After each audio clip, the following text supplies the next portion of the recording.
السلام علیکم دوستو، آج میں پھر آپ کے لیے شکاریات میں مبنی ایک کہانی لے کے حاضر ہوئی ہوں۔ سری پورہ کی کالا بلّا۔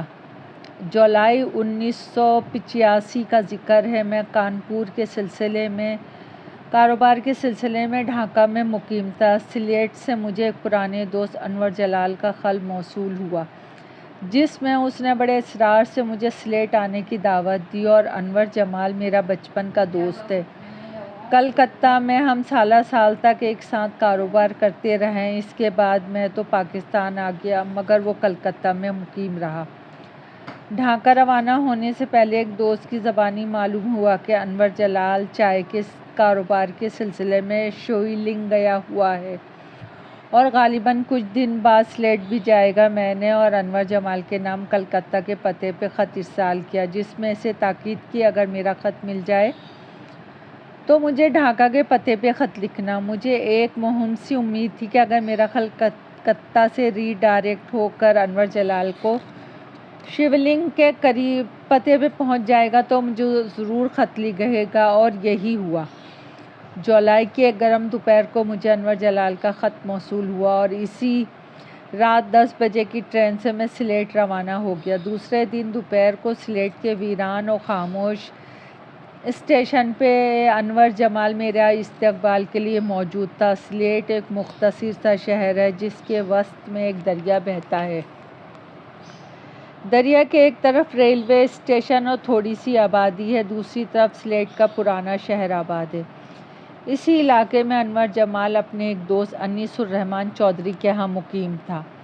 دوپہر کے کھانے سے فارغ ہو کے جب ہم لوگ آرام کرنے کے لیے لیٹے تو انور جمال نے بتایا کہ سلیٹ سے 30 میل دور ہند و پاک سرحد کے قریب سری پورہ ٹی اسٹیٹ نامی چائے کا ایک طویل باغ ہے، جو اس کے ایک پرانے دوست کی ملکیت ہے، اور اسی دوست کے اصرار پر وہ سلیٹ آیا ہے تاکہ کچھ روز کاروباری الجھنوں اور معاش کی فکروں سے ہٹ کے سیر و تفریح کی جا سکے۔ یہ ایک عجیب اتفاق تھا کہ اس پروگرام میں غیر متوقع طور میں بھی شامل ہو گیا، اور پھر انور جمال کے اصرار سے مجبور ہو کر انیس الرحمن چودھری بھی ہمارے ہمراہ سری پور چلنے پہ تیار ہو گئے۔ دوپہر کو 4 بجے کے قریب ہم سب نہا دھو کے تیار ہوئے اور چودھری صاحب کی جیپ میں بیٹھ کے سری پورہ روانہ ہونے لگے۔ جیپ اسٹارٹ کرتے ہی محمد چودھری صاحب کو کچھ خیال آیا۔ وہ گاڑی بند کر کے گھر میں گئے اور ایک 12 بور کی بندوق، ایک 22 بور کی رائفل اور کارتوسوں سے بھرا ہوا تھیلا اٹھا کے لے آئے۔ بندوق دیکھ کر انور جمال کی بانچیں کھل گئیں۔ وہ میری طرف دیکھ کے مسکرایا اور پھر بندوقیں کیس میں سے نکال کر ان کا بغور جائزہ لینے لگا۔ سلیٹ سے سری پورہ ایک پختہ تارکول کی سڑک لاتعداد ندی نالوں اور گھنے جنگلات کو عبور کرتی ہوئی جاتی ہے۔ سڑک کے دونوں طرف اتنے خوبصورت مناظر ہیں کہ دل باغ باغ ہو جاتا ہے۔ کہیں سرسبز شاداب میدان پھیلے ہوئے ہیں، کہیں دور دور اونچے اونچے ٹیلے، اور کہیں میلوں تک پھیلے ہوئے گھنے جنگلات، جن میں سے گزرتے ہوئے رات کی تاریکی کا گمان ہوتا ہے۔ کہیں دور دور تک پانی میں ڈوبے ہوئے دھان کے کھیت، جس میں رنگ برنگی ساڑیوں میں ملبوس دیہاتی عورتیں کام کرتی نظر آتی ہیں۔ سری پورہ سے یہ سڑک آگے شیونگ کو نکل جاتی ہے۔ رات کے 8 بجے کے قریب ہم لوگ سری پورہ پہنچے۔ ایک اونچے ٹیلے پر انور جلال کے دوست رشید کا لکڑی کا بنا ہوا خوبصورت بنگلہ ہے۔ جیپ کی آواز سن کے رشید باہر آیا اور پھر بڑے اتفاق سے ہمیں گھر لے گیا۔ اس رات 12-1 بجے تک رشید کے بنگلے میں ہنگامہ برپا رہا۔ ایسا محسوس ہوتا تھا جیسے ہم کالج کی زندگی میں واپس آ گئے ہیں۔ ہم سب شادی شدہ تھے اور سب کے بال بچے دور تھے، سوائے انیس الرحمن چودھری کے، جن کا گھر سلیٹ میں تھا۔ لیکن اس رات کسی کو اپنے بال بچوں کی یاد نہیں آئی۔ بے تکلف دوستوں کی اس ملاقات میں ہم سب کچھ بھول چکے تھے۔ کھانا کھانے کے بعد ہم لوگ بنگلے سے باہر نکل آئے۔ باہر چاندنی پھیلی ہوئی تھی اور شفاف چاند پہاڑوں پہ پوری آب و تاب سے چمک رہا تھا۔ سامنے پہاڑیوں پر کہاشی قبیلے کی جھونپڑیوں میں چراغ ٹمٹما رہے تھے، کہیں کہیں الاؤ بھی جل رہے تھے۔ رشید کی زبانی معلوم ہوا کہ یہ پہاڑیاں ہندوستانی علاقے میں ہیں اور ان پہاڑوں کے دامن میں ایک چھوٹے پاٹ کا دریا بہتا ہے جو ہندوستان اور پاکستان کی سرحد ہے۔ ہم ایک اونچے ٹیلے پہ بیٹھ گئے۔ ٹیلے کے نیچے ایک گھنا جنگل تھا جس کے دائیں طرف چند مکانات بنے ہوئے تھے اور وہاں سے گانے بجانے کی آوازیں آ رہی تھیں۔ یہ چائے کے باغات میں کام کرنے والے مزدوروں کی بستی تھی۔ ہم نے سگریٹ سلگائے اور گرد و پیش کے مناظر سے لطف اندوز ہونے لگے۔ اسی لمحے اچانک تیز ہوا چلنے لگی اور ٹیلے کے نیچے پھیلا ہوا ٹیک کا جنگل زور زور سے چیخنے لگا۔ ہم لوگ گھر جانے کے لیے پلٹے ہی تھے کہ دائیں جانب سے ایک مکان سے چیخوں کی آوازیں آنے لگیں اور پھر جیسے بہت سی عورتیں اور مرد مل کر شور کرنے لگے۔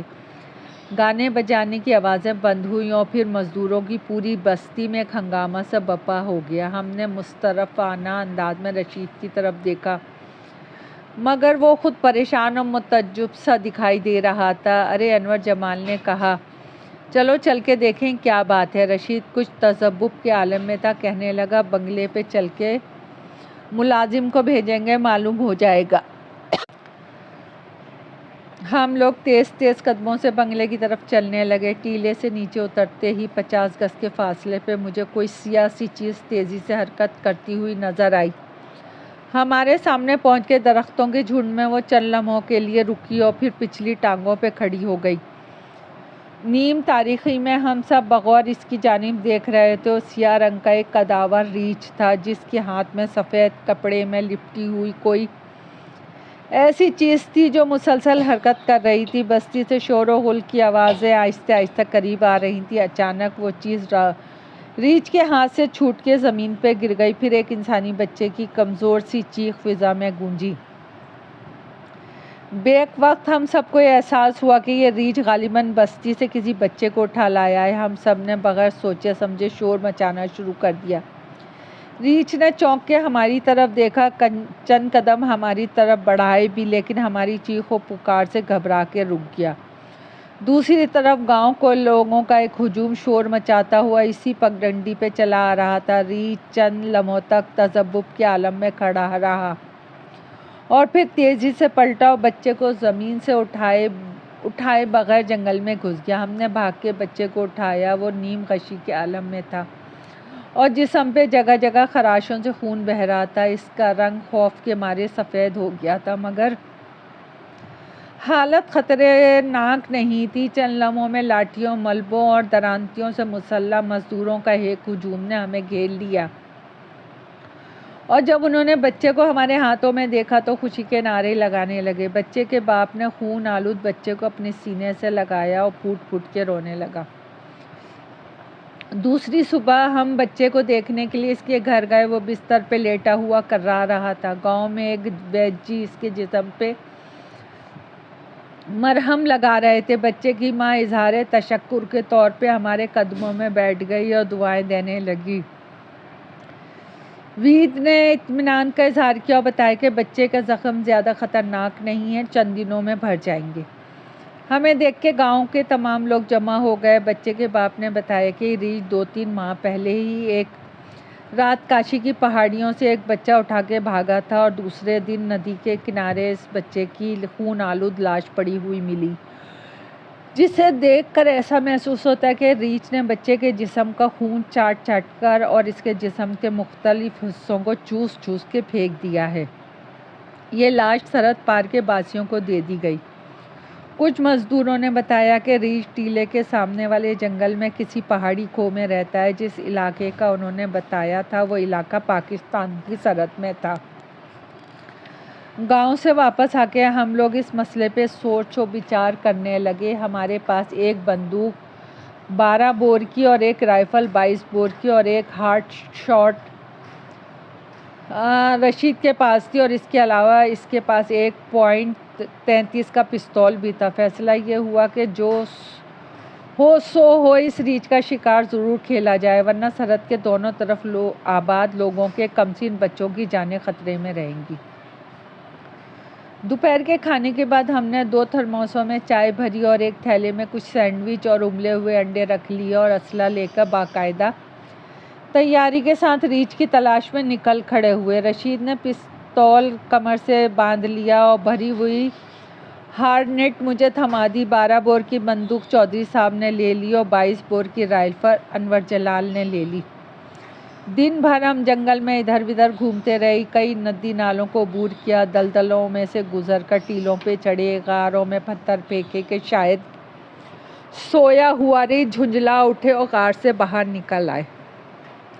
ان دنوں ہندوستان اور پاکستان کی اس سرحد پہ اسمگلنگ زوروں پہ تھی اور حکومت نے کلوز ڈور آپریشن کے سلسلے میں چند فوجی دستے اس سرحد پہ پھیلا دیے تھے۔ فاصلے فاصلے پہ ان کے کیمپ لگے ہوئے تھے۔ ایک مرتبہ فوجی جوانوں سے ہماری مدبھیڑ بھی ہوئی۔ ہم نے انہیں بتایا کہ ہم اس خونی ریچھ کی تلاش میں ہیں جو بچوں کو اٹھا کے لے جاتا ہے۔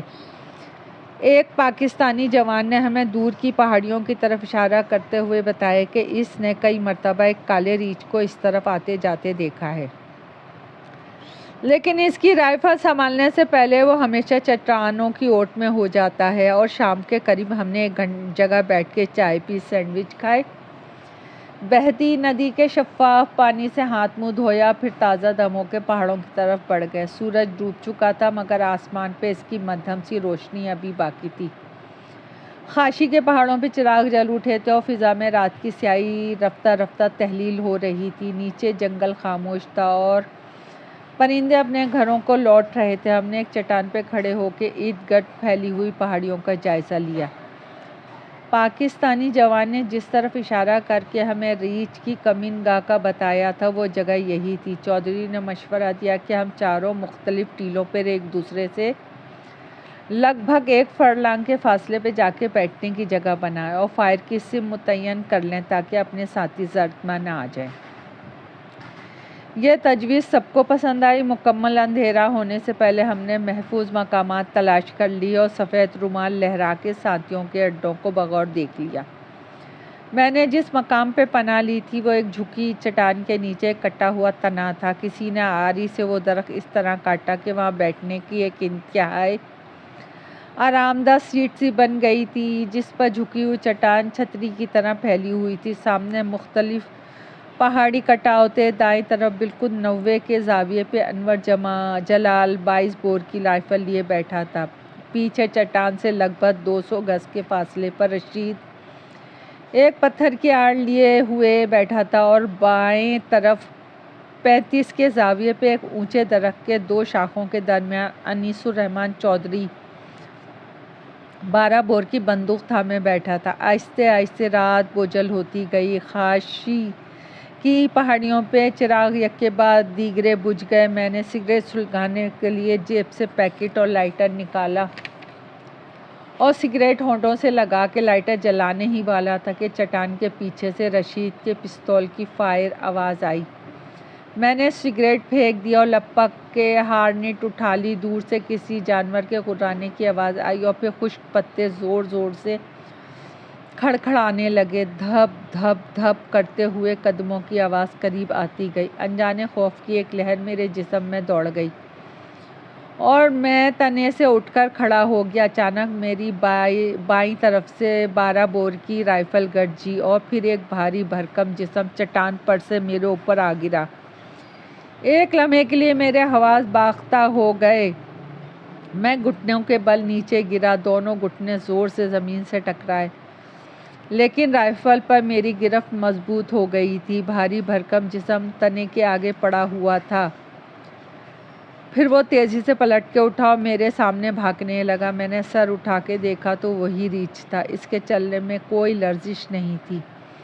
میں نے ہارنیٹ سنبھال کے اس کا نشانہ لیا تو جیسے اسے خطرے کا احساس ہو گیا۔ اس نے پلٹ کے میری طرف دیکھا اور پھر دانت نکوستا، غراتا اور تیز قدموں سے اچھلتا ہوا میری طرف لپکا۔ میں نے ہارنیٹ کی ٹریگر دبایا، فائر کی آواز آئی مگر ریچھ پر جیسے کوئی اثر نہیں ہوا۔ پوری قوت سے حملہ کرنے کے لیے میری طرف بڑھ رہا تھا۔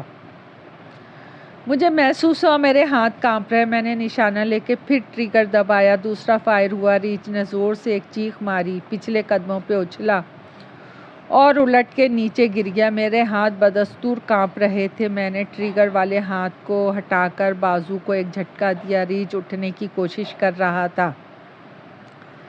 میرے دیکھتے ہی دیکھتے وہ اپنی پچھلی ٹانگوں پہ کھڑا ہو گیا۔ اس کے منہ سے جھاگ نکل رہی تھی اور وہ زور زور سے گررا رہا تھا، چیخ رہا تھا۔ دیوانہ وار ہاتھ اٹھا کے مجھ پر لپکا۔ میں نے تیسرا فائر کیا۔ اس مرتبہ گولی اس کے سینے میں لگی۔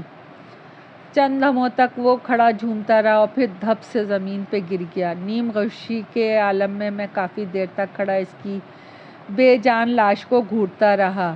پھر رفتہ رفتہ میرے حواس لوٹ آئے۔ میں نے اپنے ساتھیوں کو آواز دی اور جب وہ تینوں میری قریب آ گئے تو میں ہارنیٹ کو بغل میں دبائے محتاط قدموں سے آگے بڑھا اور ہارنیٹ کی نال سے ریچھ کو ٹھوکا دیا۔ وہ مر چکا تھا۔